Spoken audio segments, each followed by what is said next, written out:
Қайырлы күн, менің есімім Толқынбекова Сабина, және де бүгінгі баяндамада біз Қазақстан тарихының ең күрделі және де шешуші кезеңдерінің біреуін талдайтын боламыз.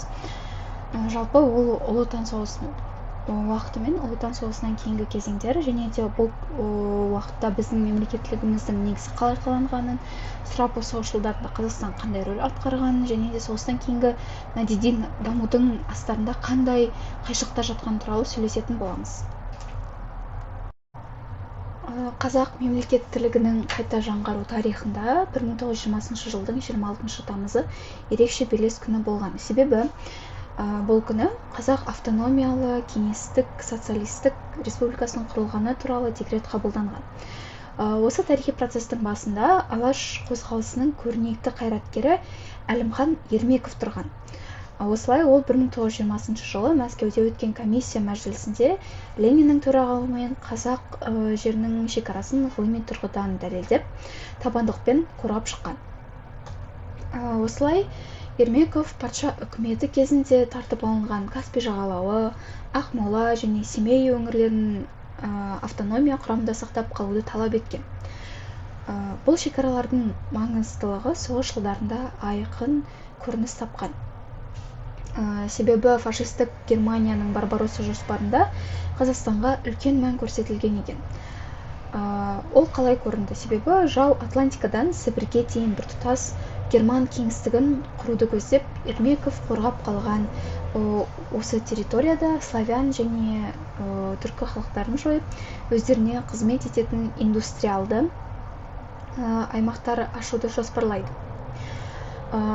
Алайда Ермеков негіздеген территориялық тұтастық кейіннен әміршіл тарапынан қысымға түсе бастайды, яғни қысымға ұшырайды. Осылай 1960 жылдары кейбір аумақтардың Өзбекстанға берілуі осы жүйенің салдары болып табылған. Дегенмен, Әлімхан Ермековтың 1920 жылғы батыл қызметі бүгінгі тәуелсіз Қазақстанның шекаралық іргетасы болып қала береді. Ал енді сол кезеңдегі мәдениет қандай көрініс алған туралы айта кететін болсақ, ондағы мәдени құрылыс жетістіктер мен ауыр қайшылықтарға толы процесс болған. Себебі соғыстан кейінгі жылдары Қазақстанда мәдениет пен білім саласында ілгерілеу байқалады. Яғни ауылдарда мәдениет үйлері көбейеді, ал теледидар мен радио халықтың күнделікті өміріне ене бастайды. Бірақ бұл дамудың астарында не бар екен деп айтсаңыз, онда қатал әкімшілдік жүйе жатады. Яғни соғыс жылдарында қазақ халқы 1 миллионнан астам жауынгер мен батырларын майданға аттандырып асқан ерлік көрсетеді. Тіпті Брест қамалынан бастап Берлинге дейін жеткен қазақ батырларының рухы соғыстан кейінгі мәдениетте бейнеленуі тиіс еді. Бірақ ол қазақ халқының санасын көтеруші еді. Ал ол болса билікке тиімді болған жоқ. Осылай 1948 жылы космополитизм басталады. Және де бұл оған қарсы науқан зиялыларды құдалауға ұласады. Яғни тарихшы Ермахан Бекмахановтың Кенесары хан көтерілісін зерттеген үшін жазалануы ол мәдениеттегі үлкен қайшылықтардың бірі болады. Осылай ұлттық мәдениет пен тілдің саясаты шектеледі. Осылай 1960 жылы қазақ мектептері азайып, орыс тілінің басымдығы арта түседі. Ал Олжас Сүлейменовтің Азия кітабының идеологиялық шабуылға ұшырауы ол жүйенің ұлттық мәдениетті тұншықтыруға тырысқанының бірден-бір көрінісі. Осылай мәдени құрылыс халықты сауаттандырғанмен, оның ұлттық деңгейін әлсіретуге бағытталған қайшылықты процестердің біреуі болып саналған.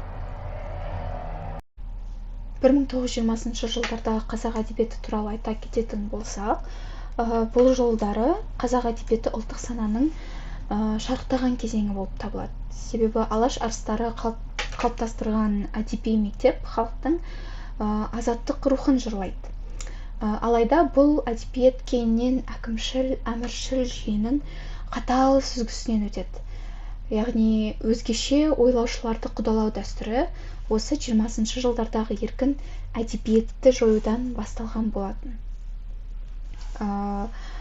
Осылай соғыс жылдарындағы әдебиет майдандағы ерлікті жырлауға көшеді. Бауыржан Момышұлы, Мәлік Ғабдуллин сияқты батырлардың бейнесі әдебиеттің басты тақырыбына айналып, басты кейіпкерлеріне айнала бастайды. Бірақ сол 20-шы жылдардағы алаш әдебиетінің сарыны соғыстан кейін де билікке қауіпті болып көрінеді. Осылай 1940 пен 1950 жылдардағы әдебиетшілдерді қуғындау науқаны осы еркін ойдың соңғы ұшқындарын сөндіруді көздейді. Дегенмен 20-шы жылдардағы әдебиеттің негізі соншалықты мықты болғаны, тіпті ол кейіннен 1960-70 жылдардағы әдебиеттің жаңа толқынына рухани азық береді. Тіпті 1980 жылдардағы ұлттық сананың оянуы мен қайта құру кезеңіндегі демократиялық өзгерістер дәл осы 20-шы жылдардағы әдеби мұраның қайта түрлеуіне жол ашады. Осылай 1920 жылдар әдебиеті ол қазақ руханиятының үзілмес алтын арқауы деп те айтуымызға болады. Осы кезеңдердегі айта кететін ең басты тұлғалардың бірі ол Мұстафа Шоқай. Мұстафа Шоқай ол бүкіл түркі әлемінің бірлігін аңсаған тұлға болып табылады. Оның кеңестер билігіндегі Түркістан атты еңбегі кеңестік жүйенің отарлаушылық сипатын ашып берген. Шоқай кеңес үкіметі жариялаған халықтар теңдігінің жалған екенін және Түркістанның шикізат базасына айналғанын ашық жазып айтып берген. Оның көрегендігі сол жылдарындағы геосаяси жағдайда анық байқалады. Яғни 1939 жылғы Германия мен КСРО арасындағы құпия келісімдер мен Еуропаны бөліске салу саясаты Шоқайдың қазақ елінің тағдырына деген алаңдаушылығын негізсіз емес екенін дәлелдейді. Жалпы Барбаросса жоспарының астарында жатқан түркі халықтарын жою мақсатын Шоқай ерте сезіп, эмиграцияда жүріп ұлт мүддесін қорғайды. Осы Мұстафа Шоқайдың идеялары 1970 пен 1980 жылдары ушыққан ұлттық мәселелер кезінде қайта жаңғырады. Яғни 1979 жылғы Ақмоладағы неміс автономиясына қарсылық және 1986 жылғы желтоқсан көтерілісі ол Шоқай армандаған азаттық рухының көрінісі болған.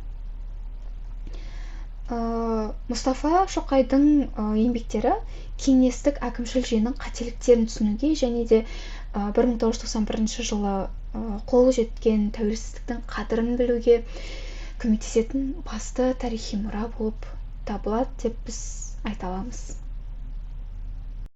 Қорытындылай келетін болсақ, сонымен біз Қазақстанның 1920 жылдан 91 жылға дейінгі қилы тарихына шолу жасап отырмыз.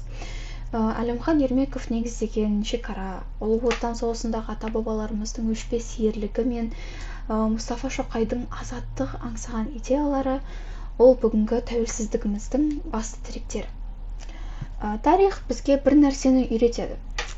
Ол кез келген әкімшіл, әміршіл жүйе мен идеологиялық қысым халықтың еркіндікке деген ұмтылысын жоя алмайды. Осылай 1991 жылы тәуелсіздік алуымыз осы ұзақ та ауыр күрестің заңды нәтижесі болып табылады. Назарларыңызға рахмет.